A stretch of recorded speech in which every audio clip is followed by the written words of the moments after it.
صبح طلوع ہوئی تو برجیز سلطان ایوبی کی فوج کے علاقے میں داخل ہو چکا تھا۔ اس نے ایک کماندار سے اپنا تعارف کرایا اور سلطان ایوبی کے متعلق پوچھا کہ کہاں ہوگا۔ کماندار اسے اپنے دستوں کے کماندار کے پاس لے گیا، جس نے اس سے بتا دیا کہ سلطان ایوبی کہاں ہو سکتا ہے۔ برجیز اپنی اس کامیابی پر بے حد خوش تھا۔ اس نے صرف لڑکیوں کو صلیبیوں سے آزاد نہیں کرایا تھا، بلکہ کرک میں آتش زنی جیسی تخریبی کارروائی کر کے صلیبی فوج کے غیر مسلم شہریوں کے جذبے پر خوف طاری کر آیا تھا۔ وہ سلطان ایوبی کو یہ مشورہ دینا چاہتا تھا کہ کرک پر فوراً حملہ کر دیا جائے۔ کرک کی صبح بڑی بھیانک تھی۔ شعلوں کی بلندی اور تندی ختم ہو گئی تھی، لیکن آگ ابھی تک سلگ رہی تھی۔ صلیبی فوج کی رسد اور جانوروں کا تمام تر خشک چارہ جل گیا تھا۔ خیموں کے علاوہ بے شمار جنگی سامان نظر آتش ہو گیا تھا۔ کچھ اونٹ زندہ جل گئے تھے۔ تمام گھوڑے اور اونٹ رات بھر دوڑ دوڑ کر تھک گئے اور اب سارے شہر میں آوارہ پھر رہے تھے۔ جگہ جگہ ان لوگوں کی لاشیں پڑی تھی جو بے لگام گھوڑوں اور بے مہار اونٹوں کی زد میں آ کر کچلے گئے تھے۔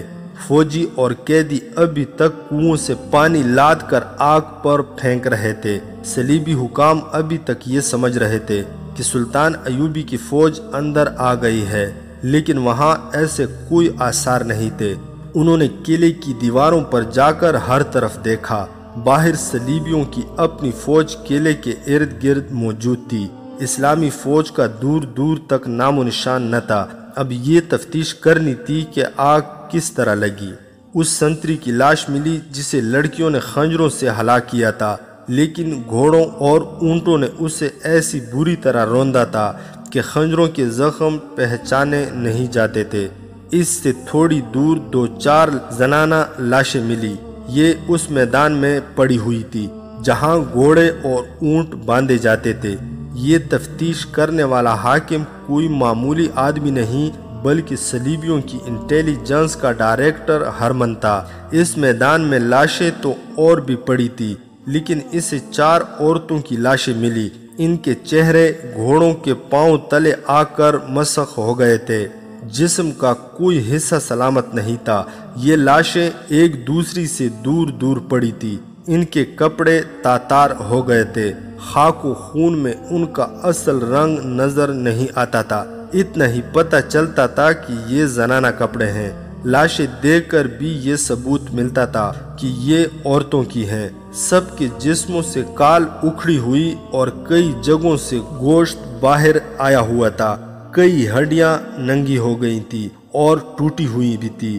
ہر لاش کے گلے میں زنجیر اور زنجیر کے ساتھ ایک چھوٹی صلیب بندھی ہوئی تھی۔ یہ صلیبیں اس امر کا ثبوت تھا کہ عورتیں عیسائی تھیں۔ ہرمن اور فوجی افسر حیران تھے کہ عورتوں کی لاشیں یہاں کیوں پڑی ہیں۔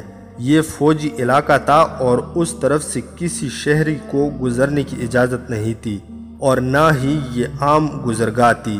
یہ تو جانوروں اور رسد وغیرہ کی جگہ تھی۔ وہاں چند اور لاشیں بھی پڑی تھی، وہ فوجیوں کی تھی۔ عورتیں رات کے وقت ادھر کیوں آئیں؟ اس سوال کا جواب دینے والا کوئی نہ تھا۔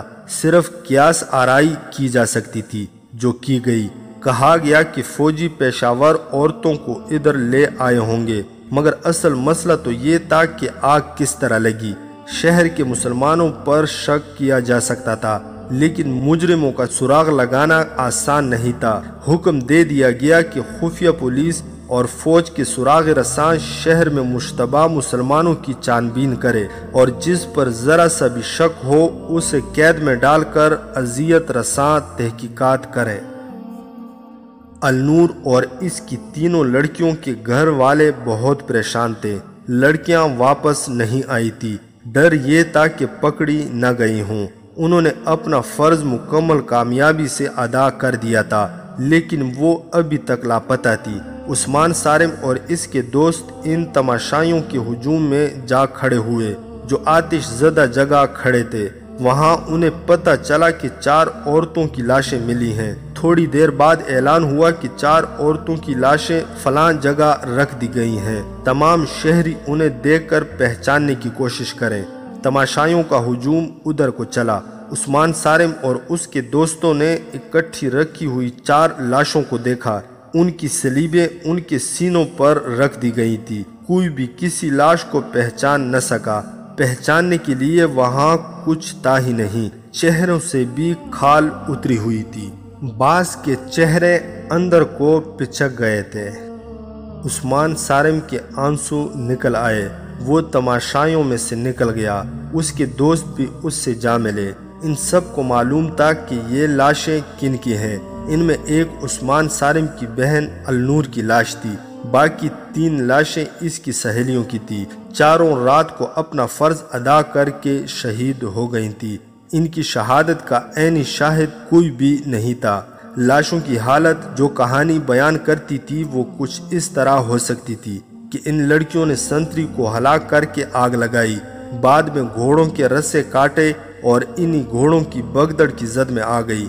معلوم نہیں کتنے 100 گھوڑے اور اونٹ ان لاشوں کو رونتے رہے۔ 2 لڑکیوں کی عصمت بچانے کے لیے 4 لڑکیاں قربان ہو گئیں۔ برجیس نے اپنے ہاتھوں ان لڑکیوں کے گلوں میں صلیبیں لٹکائی تھی تاکہ بوقت ضرورت وہ صلیبیں دکھا کر ظاہر کر سکے کہ وہ عیسائی ہیں۔ ان لڑکیوں کا جنازہ نہیں پڑھایا گیا۔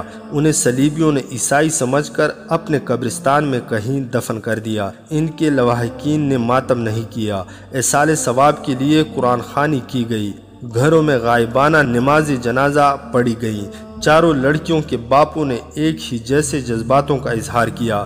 انہوں نے کہا کہ اسلام کے نام پر وہ 4 بیٹے قربان کرنے کو تیار ہیں، مگر ان سے جو قربانی لی جانے لگی وہ بڑی ہی اذیت ناک تھی۔ صلیبی فوج نے تمام مسلمان گھروں کی خانہ تلاشی شروع کر دی۔ خطرہ تھا کہ جو ہتھیار انہوں نے گھروں میں چھپا رکھے ہیں وہ پکڑے جائیں گے۔ سب نے ہتھیار اندرونی کمروں کے فرش کھود کر دبا دیے۔ دوسرا خطرہ یہ تھا کہ جو 4 لڑکیاں شہید ہو گئی تھیں ان کے متعلق جواب دینا مشکل تھا کہ کہاں چلی گئی ہیں۔ آگ کی رات کے دوسرے ہی دن امام کو جب لڑکیوں کی شہادت کی خبر سنائی گئی تو اس نے پہلی بات یہ کہی، تمہارے غیر مسلم پڑوسی اور مسلمان مخبر ضرور پوچھیں گے کہ لڑکیاں کہاں ہیں، تو کیا جواب دو گے؟ امام دانشور اور دور اندیش انسان تھا۔ اس نے گہری سوچ کے بعد کہا، 4 لڑکیوں کے باپ اور بھائی میرے ساتھ آئیں۔ وہ آ گئے تو اس نے سب کو ایک طریقہ بتا دیا اور کچھ باتیں ذہن نشین کرائیں۔ وہ سب کو صلیبیوں کی انتظامیہ کے دفتر میں لے گیا اور وہاں کے سب سے بڑے حاکم سے ملاقات کی اجازت لے کر بڑے غصے میں اور جذباتی لہجے میں کہا، میں ان لوگوں کا امام ہوں۔ یہ میرے پاس فریاد لے کر آئے ہیں کہ رات آگ لگی تو یہ سب آگ بجھانے کے لیے اٹھ دوڑے۔ یہ رات بھر کنویں سے پانی نکالتے رہے۔ شہر میں بگدڑ مچ گئی، کسی کو کسی کا ہوش نہ رہا۔ یہ لوگ صبح کے وقت گھروں کو گئے تو انہیں پتہ چلا کہ آپ کی فوج کے کچھ آدمی ان کے گھروں میں گھس گئے اور ان کی کنواری لڑکیاں اٹھا کر لے گئے۔ ہماری 4 لڑکیاں لاپتہ ہیں۔ ہماری فوج پر الزام لگانے سے پہلے سوچ لو، صلیبی حاکم نے رعب سے کہا۔ جناب، میں مذہبی پیشوا ہوں، امام نے کہا۔ میں آپ کو یہ بتانا چاہتا ہوں کہ آپ ہمیں دھتکار سکتے ہیں اور اپنی فوج کو بے گناہ کہہ سکتے ہیں، لیکن خدا سے آپ کوئی اچھا برا عمل نہیں چھپا سکتے۔ آپ ہمارے حاکم ہیں، خدا تو نہیں۔ ان لوگوں نے آپ کی فوج کو نقصان سے بچانے کے لیے ساری رات آگ سے لڑائی لڑی۔ آپ انہیں یہ صلاح دے رہے ہیں کہ یہ بھی تسلیم نہیں کرنا چاہتے کہ ان کی لڑکیوں کو آپ کے فوجی اٹھا لے گئے ہیں۔ کچھ دیر کی بحث کے بعد حاکم نے انہیں کہا کہ وہ ان لڑکیوں کو تلاش کرے گا۔ امام اس سے یہی کہلوانا چاہتا تھا۔ باہر آ کر جب وہ واپسی کے لیے چلے تو امام نے سب سے کہا کہ اب یہیں مشہور کر دو کہ رات ان کی لڑکیاں اغوا ہو گئی ہیں۔ چنانچہ یہیں مشہور کر دیا گیا۔ ان کے پڑوس میں رہنے والے غیر مسلموں نے یقین کر لیا۔ رات شہر کی حالت ہی ایسی تھی کہ لوٹ مار اور اغوا آسانی سے کی جا سکتی۔ برجیز سلطان ایوبی کے خیمے میں بیٹھا تھا۔ آفاق کی مرہم پٹی سلطان ایوبی کا جرح کر چکا تھا۔ آفاق کی دونوں بہنیں بھی خیمے میں بیٹھی تھی۔ برجیز رات کا کارنامہ سنا چکا تھا۔ سلطان ایوبی بار بار لڑکیوں کو دیکھتا تھا، ہر بار اس کی آنکھیں سرخ ہو جاتی تھی۔ برجیز نے کہا کہ وہ کرک کو ایسی افراتفری اور بھگدڑ میں چھوڑ آیا ہے کہ فوری طور پر حملہ کیا جائے تو حملہ کامیاب ہو سکتا ہے۔ شہر میں فوجوں کے لیے رسد نہیں رہی، جانوروں کے لیے چارہ نہیں رہا، جانور ڈرے ہوئے ہیں، شہریوں پر خوف طاری ہے، فوج بھی ڈری ہوئی ہے۔ سلطان ایوبی گہری سوچ میں کھو گیا۔ بہت دیر بعد اس نے سر اٹھایا اور اپنے نائبین اور مشیروں کو بلایا۔ اس نے پہلا حکم یہ دیا کہ ان لڑکیوں اور ان کے بائی کو قاہرہ روانہ کر دیا جائے اور ان کی رہائش اور وظیفے کا انتظام کیا جائے۔ آپ میری بہنوں کو اپنی عافیت میں لے لیں، آفاق نے کہا۔ میں آپ کے ساتھ رہوں گا، مجھے اپنی فوج میں شامل کر لیں۔ مجھے اپنی ماں اور اپنے باپ کے خون کا انتقام لینا ہے۔ اگر آپ مجھے کرک میں داخل کر سکتے ہیں تو میں اندر تباہی مچا دوں گا۔ جنگ جذبات سے نہیں لڑی جاتی، سلطان ایوبی نے کہا۔ بڑی لمبی تربیت کی ضرورت ہے۔ تم صرف اپنی ماں اور اپنے باپ کے خون کا انتقام لینے کو بےتاب ہو۔ مجھے ان تمام باپوں اور تمام بیٹیوں کے خون کا انتقام لینا ہے جو صلیبی درندوں کا شکار ہوئی ہیں۔ آپ اپنے آپ کو ٹھنڈا کرو۔ آفاق کی جذباتی حالت ایسی تھی کہ سلطان ایوبی اسے زبردستی قاہرہ بھیجنے سے گریز کرنے لگا۔ اس سے کہا کہ پہلے اپنا علاج کرائے، صحت یاب ہو جائے پھر اس کی خواہش پوری کر دی جائے گی۔ اتنے میں نائب سالار اور اعلیٰ کمانڈر آ گئے، ان میں زاہدان بھی تھا۔ سلطان ایوبی نے آفاق اور اس کی بہنوں کو باہر بھیج دیا۔ اس نے اجلاس میں یہ مسئلہ پیش کیا کہ کیا کرک کو فوراً محاصرے میں لے لیا جائے۔ اس نے سب کو کرک کی اس وقت کی کیفیت بتائی۔ اس مسئلے پر بحث شروع ہو گئی۔ زاہدان نے اپنی جاسوسوں کی رپورٹوں کی روشنی میں کہا کہ صلیبی فوج صرف کرک میں نہیں باہر بھی ہے اور اس کا ایک حصہ ایسی پوزیشن میں ہے جو ہماری فوج کا محاصرہ باہر سے توڑ دے گا۔ انہوں نے ایسا انتظام کر رکھا ہے کہ رسد کی آمد و رفت کی حفاظت کے لیے ان کی پوری فوج موجود ہے۔ اگر ان کے پاس وقتی طور پر رسد کی کمی آ گئی تو یہ سمجھ کر حملہ کرنا کہ ہمارا محاصرہ کامیاب ہوگا محض خوش فہمی ہے۔ صرف وہی رسد ہے اور سامان نہیں تھا جو جل گیا ہے۔ ان کی ہر ایک فوج کے ساتھ اپنی اپنی رسد اور سامان موجود ہے اور ان کی نفری ہم سے 5-6 گنا زیادہ ہے۔ اجلاس کے دوسرے شرکاء نے اپنے اپنے مشورے پیش کیے۔ ان کی اکثریت فوری حملے کے حق میں تھی اور بعض نے انتظار کی تجویز پیش کی۔ تجاویز اور مشورے جیسے کیسے بھی تھے سلطان ایوبی نے سنے۔ انہیں یہ دیکھ کر اطمینان ہوا کہ کمانڈروں کا جذبہ شدید تھا۔ ان میں بیشتر نے کہا کہ حملہ جلدی کریں یا دیر سے، یہ پیش نظر رکھیں کہ ایک بار حملہ کر کے یہ نہ سننا پڑے کہ محاصرہ اٹھا لو کیونکہ ہم کمزور ہیں۔ سلطان ایوبی خاموشی سے سنتا رہا۔ اس نے آخر میں فوج کے جذبے اور دیگر کوائف کے متعلق پوچھا۔ اسے تسلی بخش جواب ملا۔ میں جلدی حملہ کرنا چاہتا ہوں، آخر میں سلطان ایوبی نے کہا، لیکن میں جلد بازی کا قائل نہیں۔ میرے سامنے صرف کرک کا قلعہ بند شہر نہیں بلکہ صلیبیوں کی وہ تمام فوج ہے جو انہوں نے باہر پھیلا رکھی ہے۔ زاہدان نے ٹھیک کہا کہ کرک کے اندر کی تباہی سے ہمیں خوش فہمی میں مبتلا نہیں ہونا چاہیے۔ تاہم حملہ جلدی ہوگا، فاصلہ زیادہ نہیں۔ ایک ہی رات میں ہمارے دستے کرک تک پہنچ سکتے ہیں، مگر انہیں ایک جنگ قلعے سے باہر لڑنی پڑے گی۔ کوچ سے پیشتر ہمیں کرک کے مسلمانوں کو تیار کرنا پڑے گا۔ مجھے اندر کی جو تازہ اطلاعیں ملی ہیں وہ یہ ہیں کہ وہاں مسلمان در پردہ ایک جماعت کی صورت میں منظم ہو چکے ہیں۔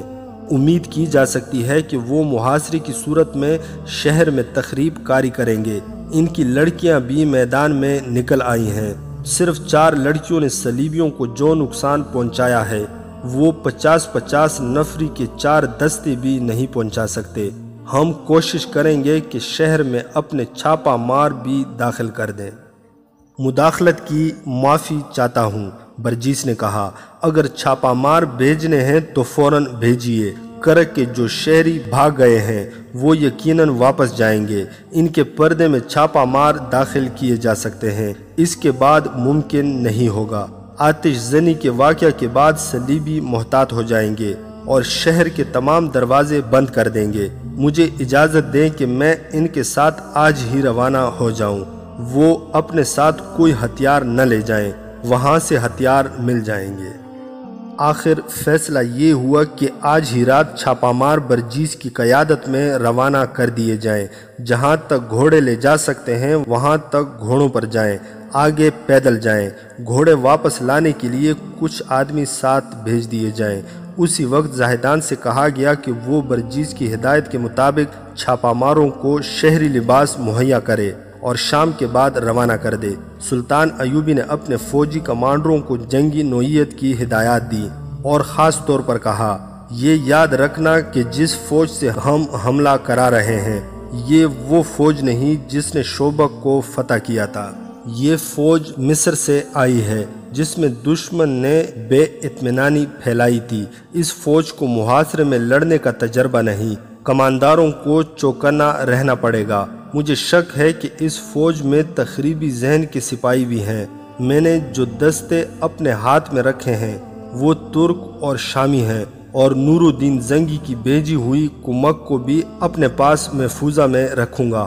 حالات تمہارے خلاف ہو گئے تو گھبرا کے پیچھے نہ ہٹ آنا، میں تمہارے پیچھے موجود ہوں گا۔ اور یہ بھی یاد رکھو کہ کرک کے مسلمانوں کے ساتھ امیدیں وابستہ نہ کیے رکھنا۔ ان کے لیے جو ہدایات بھیج رہا ہوں وہ ایسی ہرگز نہیں ہوں گی کہ یہ اپنے آپ کو ایسے خطرے میں ڈالیں کہ ان کی مستورات کی عزت بھی محفوظ نہ رہے۔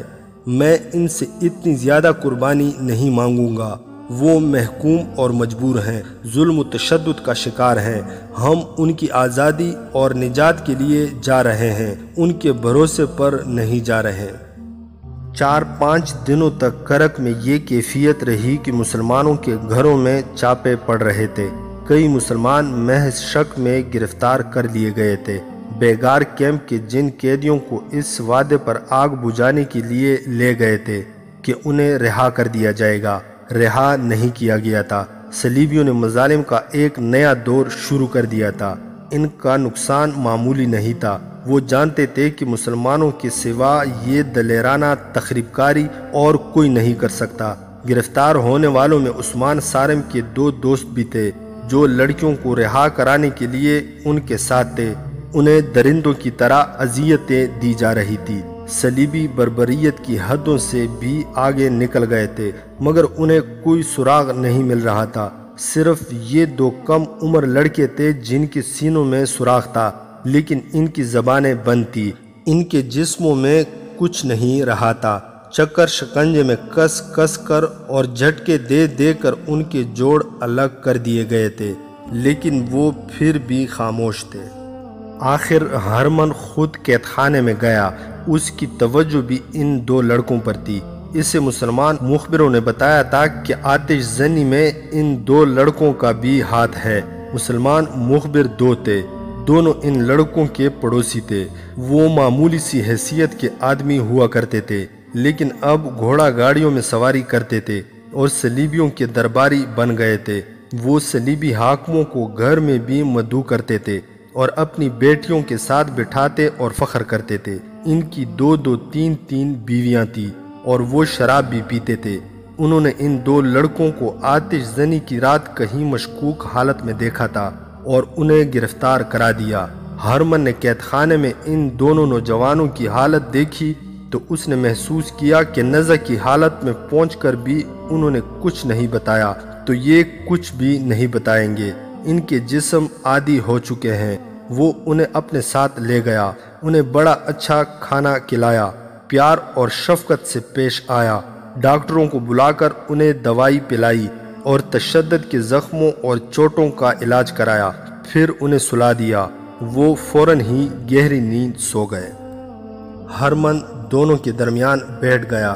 کچھ دیر بعد ان میں سے ایک نوجوان صاف الفاظ میں بڑبڑانے لگا، میں کیا جانوں، میرا جسم کاٹ دو، مجھے کچھ بھی معلوم نہیں، اگر معلوم ہوگا تو کبھی نہیں بتاؤں گا۔ تم گردن کے ساتھ صلیب باندھتے ہو، میں نے قرآن کی ایک آیت باندھی ہوئی ہے۔ تم نے آگ لگائی تھی، ہرمن نے کہا، تم نے صلیبیوں کی کمر توڑ دی ہے، تم بہادر ہو، مر گئے تو شہید کہلاؤ گے۔ اگر مر گیا تو، نوجوان بڑبڑایا، اگر مر گیا تو جب تک جسم میں جان ہے اس جان میں ایمان بھی رہے گا، جان نکل جائے گی، ایمان نہیں نکلے گا۔ ہرمن نے اس کے سوئے ہوئے ذہن میں اپنے مطلب کی باتیں ڈالنے کی بہت کوشش کی، لیکن نوجوان کے ذہن نے قبول نہ کی۔ اتنے میں دوسرا لڑکا بھی بڑبڑانے لگا، ہرمن نے اس کی طرف توجہ دی، اسی طرح اس کے ذہن میں بھی باتیں ڈالیں جو اس نوجوان نے اگل دی۔ ہرمن کے ساتھ اس کے 3-4 سراغ رسا بھی تھے۔ اس نے بہت دیر کی کوشش کے بعد آہ بھری اور کہا، مزید کوشش بیکار ہے، ان کی زبان سے تم کوئی راز نہیں اگلوا سکو گے، یہ بے گناہ معلوم ہوتے ہیں، مگر میں تمہیں یہ بھی بتا دینا چاہتا ہوں کہ یہ اپنے عقیدے اور جذبے کے پکے ہیں۔ میں نے انہیں مرغن خانوں میں اتنی زیادہ حشیش کھلائی ہے، جتنی گھوڑے کو کھلا دو تو وہ بھی باتیں کرنے لگے، مگر ان پر کوئی اثر نہیں ہوا۔ اس کا مطلب یہ ہے کہ ان کا قومی جذبہ جسے یہ لوگ ایمان کہتے ہیں، ان کی روحوں میں اترا ہوا ہے، تم ان کی روحوں پر کوئی نشہ طاری نہیں کر سکتے۔ دوسری صورت یہی ہے کہ یہ بے گناہ ہوں گے۔ وہ بے گناہ نہیں تھے، وہ آتش زنی اور لڑکیوں کو آزاد کرانے کی مہم میں شریک تھے۔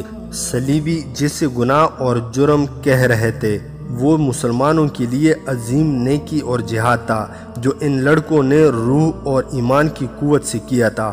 حشیش نے انہیں بے ہوش کر دیا تھا، ان کی عقل کو سلا دیا تھا، مگر ان کی روحیں بیدار تھی۔ صلیبی ان کی زبان سے ہلکا سا اشارہ بھی نہ لے سکے۔ انہوں نے یہ فیصلہ کیا کہ یہ لڑکے بے قصور ہیں، یہ صلیبیوں کی مجبوری تھی۔ ان لڑکوں کی آنکھ کھلی تو باہر ویرانے میں پڑے تھے۔ صلیبیوں نے انہیں بے ہوشی کی حالت میں دور لے جا کر پھینک دیا تھا۔ وہ اٹھے، ایک دوسرے کو دیکھا اور گھروں کو چل دیے۔ جو عیسائی اور یہودی باشندے آتش زنی کی رات شہر سے نکل گئے تھے، وہ یہ دیکھ کر کہ کوئی حملہ نہیں ہوا اور امن و امان ہے تو واپس آنے لگے۔ صلیبیوں کی فوج جو باہر خیمہ زن تھی، اس نے بھی انہیں یقین دلایا کہ کوئی حملہ نہیں ہوا، وہ واپس چلے جائیں۔ چنانچہ ایک حکم کے تحت شہر کے 2 دروازے ان لوگوں کے لیے کھلے رکھے گئے جو واپس آ رہے تھے۔ لوگ کنبہ در کنبہ چلے آ رہے تھے اور ان میں برجیس بھی کرک میں داخل ہو گیا، اور اس کے ساتھ سلطان ایوبی کے 15 چھاپا مار بھی شہر میں داخل ہو گئے۔ کرک کے لوگوں نے دیکھا کہ وہ چپ چاپ اور غریب سا موچی جو دنیا کے ہنگاموں سے بے خبر راستے میں بیٹھا جوتے مرمت کیا کرتا تھا، 3 دنوں کی غیر حاضری کے بعد پھر راستے میں آ بیٹھا ہے۔ اس نے رات ہی رات 15 کے 15 چھاپا ماروں کو عثمان صارم اور اس کے نوجوان ساتھیوں کی مدد سے مسلمان گھرانوں میں چھپا دیا تھا۔ ان میں اب کوئی کسی دکان میں ملازم تھا، کوئی صلیبیوں کے استبل کا سائس بن گیا تھا، کوئی مذہب کے طالب علم کے روپ میں مسجد میں جھاڑو دیتا تھا۔ انہیں اب یہ دیکھنا تھا کہ سلطان ایوبی کے حملے کی صورت میں وہ اندر سے کیا کر سکتے ہیں۔ کرنے والا کام صرف یہ تھا کہ کہیں سے قلعے کی دیوار میں اتنا بڑا شگاف پیدا کریں کہ اس میں سے گھوڑے بھی اندر آ سکیں یا قلعے کا کوئی دروازہ کھول سکیں۔ وہ انہی کاموں کے لیے زمین ہموار کر رہے تھے۔ عثمان صارم نے اپنی نوجوان جماعت میں اضافہ کر لیا تھا، لڑکیاں بھی تیار ہو گئی تھی، مگر رینی الیگزینڈر سائے کی طرح عثمان صارم کے ساتھ لگی ہوئی تھی، اسے راستے میں روک لیتی تھی، اس کے گھر چلی جاتی تھی۔ اور ایک روز اس نے عثمان صارم سے پوچھا، النور کہاں ہے؟ تمہاری قوم کے کسی گناہگار کے پاس، عثمان صارم نے جل کر جواب دیا، اس پر اللہ کی لعنت۔ رحمت کہو عثمان، رینی نے کہا، تم ہمارے خلاف لڑ کر مرنے والوں کو شہید کہاں کرتے ہو؟ النور شہید ہو گئی ہے۔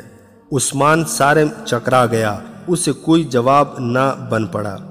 اور ان 2 لڑکیوں کو اٹھانے والوں میں تم بھی تھے۔ رینی نے کہا، لیکن تم ابھی تک گرفتار نہیں ہوئے۔ میں نے کہا تھا نا کہ تمہاری قید اور آزادی کے درمیان میرا وجود حائل ہے۔ کہو اور کتنی قربانی مانگتے ہو؟ عثمان صارم آخر نوجوان تھا، جسم میں جتنا جوش اور جذبہ تھا اتنی عقل نہیں تھی۔ وہ دانشمند نہیں تھا۔ رینی کی باتوں نے اسے پریشان کر دیا۔ اس نے جھنجھلا کر پوچھا، رینی تم کیا چاہتی ہو؟ ایک یہ کہ میری محبت قبول کر لو، رینی نے جواب دیا۔ دوسرے یہ کہ ان زمین دوز حرکتوں سے باز آ جاؤ۔ تم اپنی قوم اور اپنی حکومت سے محبت کرتی ہو، عثمان صارم نے کہا۔ اگر تمہارے دل میں میری محبت اتنی ہی شدید ہے تو میری قوم سے ہمدردی کیوں نہیں کرتی؟ مجھے نہ اپنی قوم سے محبت ہے نہ تمہاری قوم سے، رینی نے کہا۔ میں تمہیں خطرناک کارروائیوں سے صرف اس لیے روک رہی ہوں کہ تم مارے جاؤ گے، حاصل کچھ بھی نہ ہوگا۔ میں جذباتی نہیں، حقیقت کی بات کر رہی ہوں کہ سلطان ایوبی کرک فتح نہیں کر سکے گا۔ میں اپنے باپ کی بتائی ہوئی باتوں کے مطابق بات کر رہی ہوں۔ جنگ محاصرے کی نہیں ہوگی، باہر کرک سے دور ہوگی۔ ہمارے کمانڈر ایوبی کی چالیں سمجھ گئے ہیں۔ شعبہ کی شکست سے انہوں نے سبق حاصل کر لیا ہے۔ اب کرک کے محاصرے کی نوبت ہی نہیں آئے گی۔ اگر تم لوگوں نے شہر کے اندر سے کوئی کارروائی کی تو اس کا نتیجہ یہی ہوگا کہ مارے جاؤ گے یا گرفتار ہو کر باقی عمر ناقابل برداشت اذیتوں میں گزار دو گے۔ میں تمہیں صرف زندہ اور سلامت دیکھنا چاہتی ہوں۔ عثمان صارم سر جھکائے ہوئے وہاں سے چل پڑا۔ اسے رینی کی آواز سنائی دی، سوچو عثمان، سوچو۔ میری باتیں ایک غیر قوم کی لڑکی کی باتیں سمجھ کر ذہن سے اتار نہ دینا۔ میں آپ سب کو ایک بار پھر بتا دیتا ہوں کہ یہ کرک ہے، شوبک نہیں۔ سلطان ایوبی نے اپنے کمانڈروں کو آخری ہدایات دیتے ہوئے کہا، صلیبی چوکنے اور بیدار ہیں۔ میری جاسوسی مجھے بتا رہی ہے کہ ہمیں ایک جنگ کرک سے باہر لڑنی پڑے گی۔ شہر کے اندر سے مسلمانوں نے کوئی زمیندوز کارروائی کی تو شاید وہ ہمارے کام نہ آ سکے گی۔ اس کا نتیجہ یہ بھی ہو سکتا ہے کہ وہ بیچارے مارے جائیں گے۔ میں انہیں اتنے بڑے امتحان میں نہیں ڈالنا چاہتا۔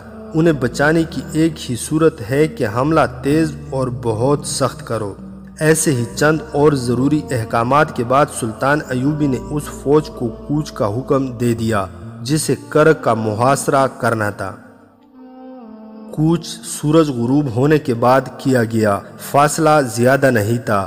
صبح طلوع ہونے تک فوج کرک کے مضافات میں پہنچ گئی، جہاں سے محاصرے کی ترتیب میں آگے بڑھی۔ اس فوج کے سالار کے لیے یہ ایک عجوبہ تھا کہ راستے میں اسے صلیبیوں کا کوئی ایک دستہ بھی نظر نہ آیا۔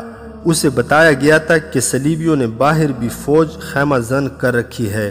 اسے ایسے راستے سے بھیجا گیا تھا جس طرف صلیبیوں کی فوج نہیں تھی۔ پھر بھی مزاحمت ضروری تھی، جو بالکل ہی نہ ہوئی۔ مسلمانوں کی اس فوج نے قلعے کا محاصرہ کر لیا۔ قلعے کی دیواروں سے تیروں کی بارش برسنے لگی۔ سلطان ایوبی کی فوج نے اس کے جواب میں کوئی شدید کارروائی نہ کی۔ اس کے کماندار ادھر ادھر سے دیواروں پر چڑھنے یا نقب لگانے یا کسی دروازے کو توڑ کر اندر جانے کے امکانات دیکھتے پھر رہے تھے۔ انہوں نے تیر اندازوں کو بھی خاموش رکھا۔ ان کے ساتھ وہ جاسوس تھے جو شہر سے واقف تھے۔ وہ انہیں بتا رہے تھے کہ اندر کون سی اہم جگہ کہاں ہے۔ شہر کے اندر ابھی کسی کو خبر نہیں ملی تھی کہ سلطان ایوبی کی فوج نے قلعے کا محاصرہ کر لیا ہے، لیکن یہ محاصرہ ابھی مکمل نہیں تھا۔ عقب ابھی خالی تھا، جہاں 2 دروازے تھے۔ اچانک قلعے کے اندر فوجی علاقے میں آگ برسنے لگی۔ یہ آتش گیر مادے والی ہانڈیاں تھیں جو سلطان ایوبی کی ایجاد تھی۔ یہ منجنیقوں سے اندر پھینکی جا رہی تھی۔ شہر کے لوگوں نے دیکھا کہ ان کی فوج قلعے کی دیوار پر چڑھ گئی اور باہر کو تیر پر تیر چلا رہی تھی۔ شہر میں خوف و ہراس پھیل گیا۔ عیسائی اور یہودی باشندے گھروں میں دبک گئے۔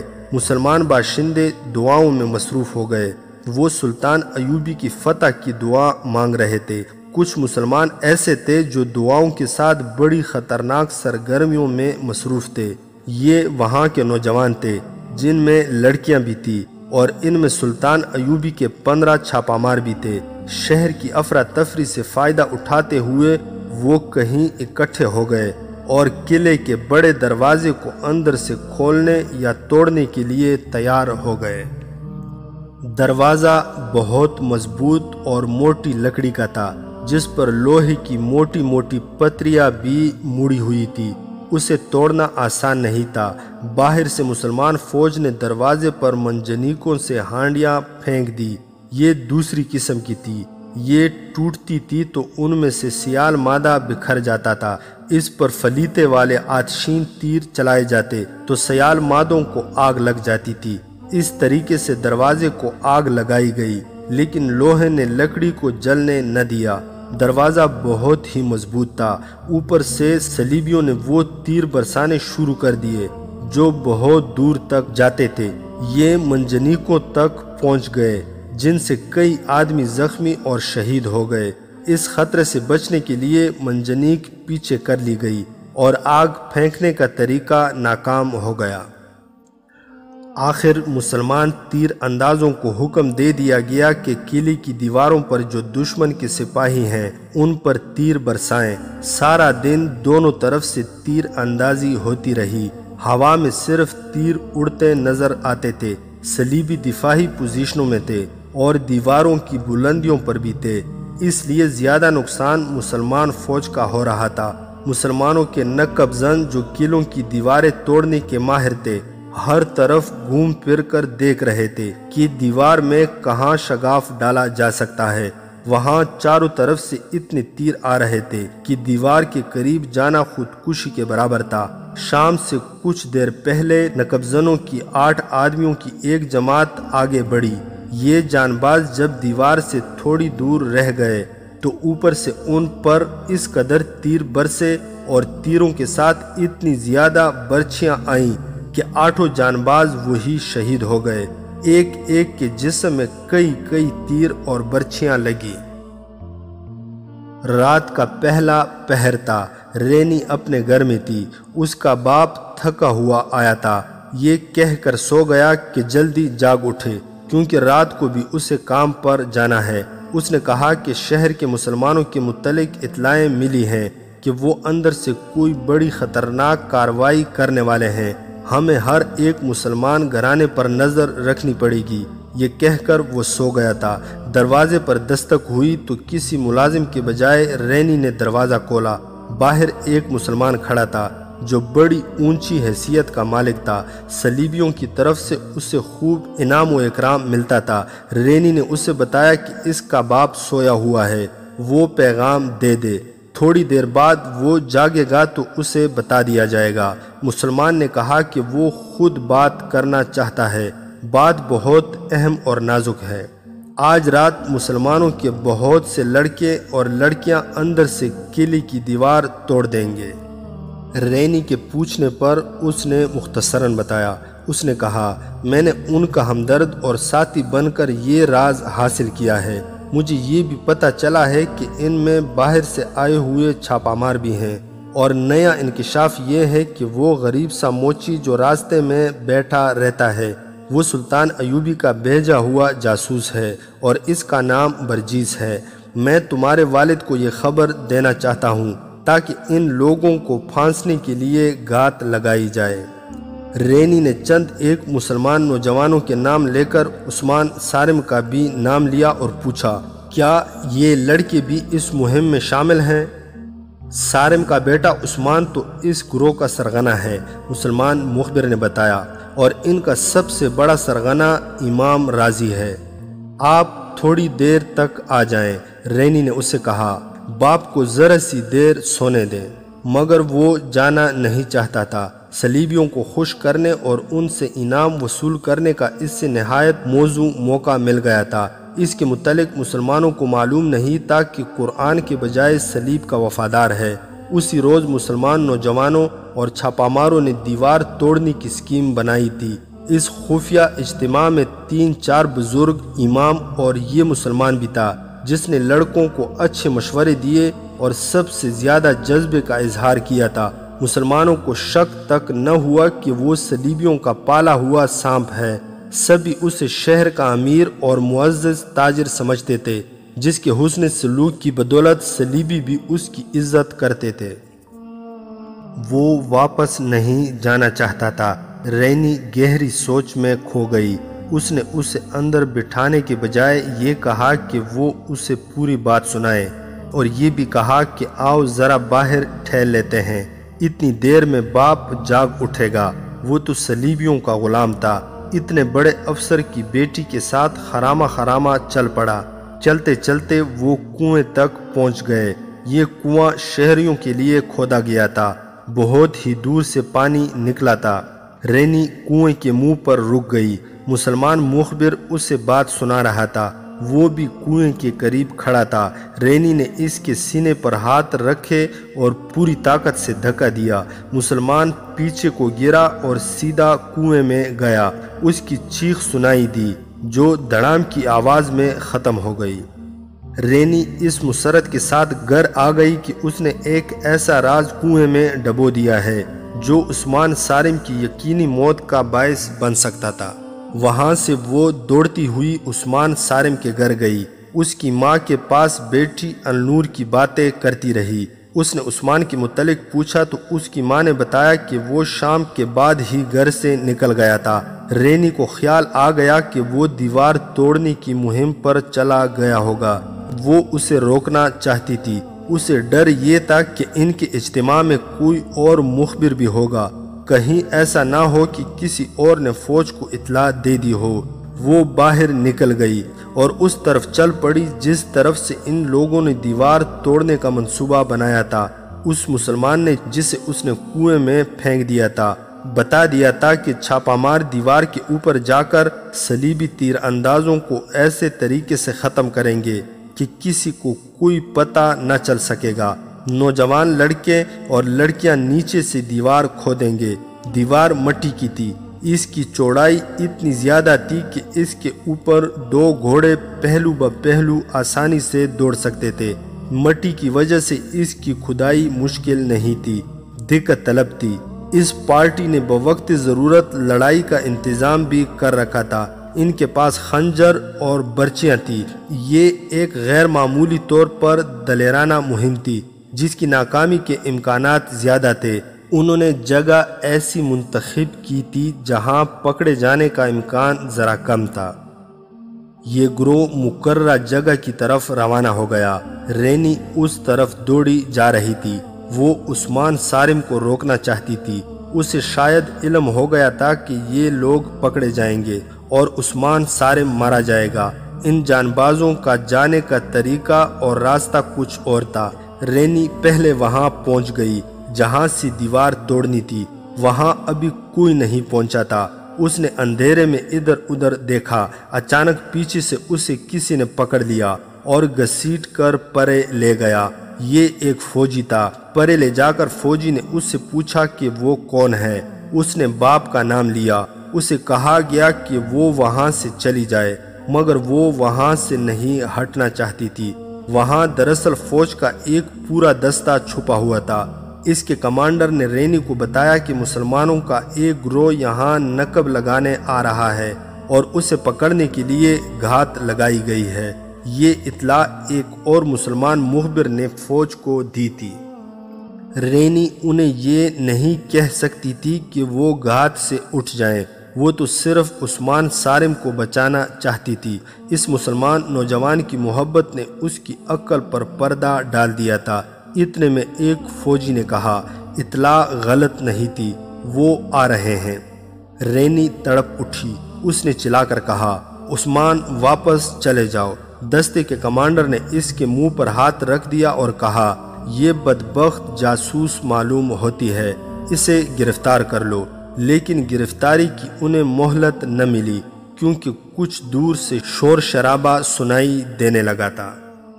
جان بازوں کی یہ پارٹی سیدھی گھات میں آ گئی تھی۔ صلیبیوں کے دستے کی تعداد زیادہ تھی۔ پیشتر اس کے کہ جان باز سنبھلتے وہ گھیرے میں آ چکے تھے۔ مشعلیں جل اٹھیں۔ جن کی روشنی میں جانباز صاف نظر آنے لگے۔ ان کے پاس کھدائی کا سامان، برچھیاں اور خنجر تھے۔ باغ نکلنے کی کوئی صورت نہیں تھی۔ ان میں 11 لڑکیاں تھیں۔ صلیبی کمانڈر نے بآواز بلند کہا، لڑکیوں کو زندہ پکڑو۔ چھاپا ماروں میں سے کسی نے کہا، مجاہدوں، بھاگنا نہیں، ایک ایک لڑکی کو ساتھ رکھو۔ اور جو معرکہ لڑا گیا وہ بڑا ہی خونریز تھا۔ چھاپا مار تو تربیت یافتہ لڑاکے تھے، خوب لڑے، لیکن لڑکوں اور لڑکیوں نے صلیبیوں کو حیران کر دیا۔ لڑکیاں ڈرنے کے بجائے نوجوانوں کو للکار رہی تھی۔ انہیں زندہ پکڑنے کی کوشش میں متعدد صلیبی ان کے خنجروں کا شکار ہو گئے، مگر صلیبی تعداد میں زیادہ تھے۔ چونکہ یہ معرکہ قلعے میں لڑا جا رہا تھا، اس لیے صلیبی فوج کے 2 دستے آ گئے۔ اس معرکے میں ایک نسوانی آواز بار بار سنائی دیتی تھی، عثمان نکل جاؤ، عثمان تم نکل جاؤ۔ یہ رینی کی آواز تھی۔ اس وقت تک عثمان صارم لڑ رہا تھا۔ اس کے سامنے ایک صلیبی آیا۔ عثمان کے پاس خنجر تھا اور صلیبی کے پاس تلوار۔ اچانک اس صلیبی کی پیٹھ میں ایک خنجر داخل ہو گیا۔ یہ رینی کا خنجر تھا۔ ایک اور صلیبی نے اسے للکارا۔ اس نے مرے ہوئے صلیبی کی تلوار اٹھا لی اور مقابلے پر اتر آئی۔ عثمان صارم اس کی مدد کے لیے آگے بڑھا، لیکن کسی صلیبی کی تلوار نے اسے شہید کر دیا۔ کچھ دیر بعد جانبازوں میں صرف 2 لڑکیاں زندہ رہیں۔ وہ اکٹھی تھیں اور بہت سے صلیبیوں کے گھیرے میں آ گئیں۔ گھیرا تنگ ہو رہا تھا۔ انہیں کہا گیا کہ وہ خنجر پھینک دے۔ دونوں نے ایک دوسرے کی طرف دیکھا۔ دونوں نے بیک وقت اپنا اپنا خنجر اپنے اپنے دل پر رکھا اور دوسرے لمحے انہوں نے خنجر اپنے دلوں میں اتار دیے۔ رینی کو زخمی کر کے پکڑ لیا گیا تھا۔ اس نے بعد میں پاگل پن کی کیفیت میں بیان دیا کہ وہ اس اسکیم کو ناکام کر کے عثمان صارم کو بچانا چاہتی تھی۔ قلعے کی دیوار توڑنے کی امید ختم ہو گئی۔ شہر کے اندر مسلمانوں کی تخریب کاری بھی ختم ہو گئی۔ مسلمانوں کی قیادت کرنے والے جانباز شہید ہو چکے تھے۔ برجیس بھی شہید ہو چکا تھا، لیکن سلطان ایوبی کی امیدیں صرف ان سرفروشوں کے ساتھ وابستہ نہیں تھی۔ وہ قلعے سر کرنا چاہتا تھا۔ ابھی تو محاصرے کا دوسرا دن تھا، مگر اب کے صلیبیوں نے بھی قسم کھا لی تھی کہ وہ کرک کا قلعہ سلطان ایوبی کو نہیں دیں گے۔ داستان ایمان فروشوں کی اگلی قسط آپ لوگ ہماری نیکسٹ ویڈیو میں ملاحظہ کر سکتے ہیں۔ مزید حقیقی اور تاریخی واقعات کے لیے اس چینل کو سبسکرائب کرنا نہ بھولیے گا۔